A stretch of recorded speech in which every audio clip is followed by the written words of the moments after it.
Take a break from your busy schedule and join Harold Sala for Guidelines, a 5-minute commentary on living. 4 years after Anne Frank was born in the city of Frankfurt, Germany, Adolf Hitler and the Nazis came to power. Shortly thereafter, Otto Frank began to have concern for his family. You see, the Franks were Jewish, and it soon became apparent the Jews didn't fit into Hitler's grand scheme for a master race.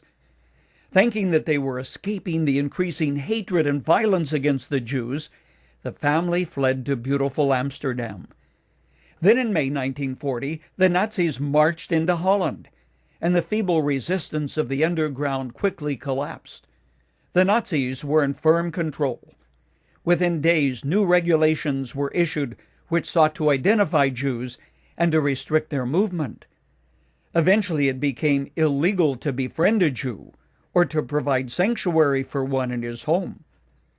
In June 1942, as a birthday gift, Anne Frank was given a diary, a little book containing blank pages which were eventually to chronicle the sad days of confinement and striving to escape the fate of thousands of other Jews who were loaded into cattle cars and sent to their deaths in the concentration camps of Europe.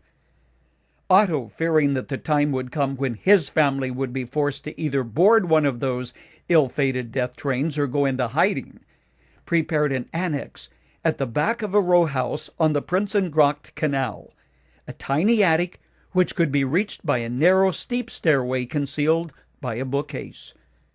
On a warm morning in July 1942, a letter was delivered to the Frank house which forever changed their lives.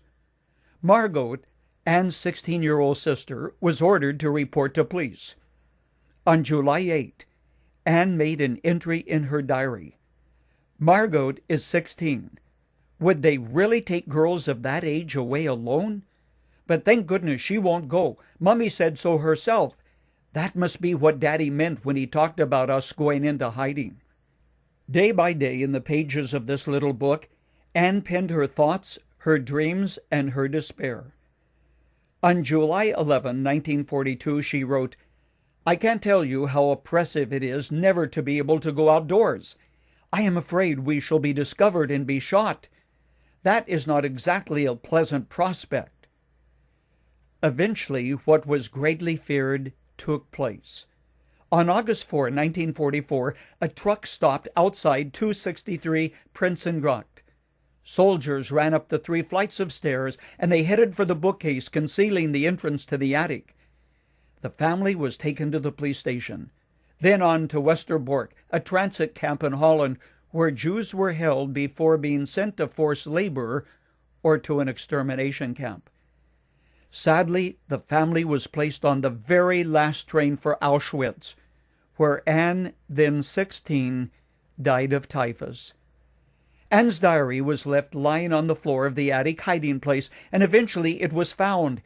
It has been translated into more than 50 languages for the world to see life through the eyes of a child who would never live to see the tulips of Holland again. One entry reads, "What? Oh, what is the use of war? Why can't people live peacefully together? Why all the destruction?" Anne's father, Otto, alone lived through the horrible ordeal. Of the 140,000 Jews living in Holland at the beginning of the war, only 30,000 survived. May God help us to remember there is but one race, the human race. If we fail to remember we are all made in the image of God, it could happen again. Think about it.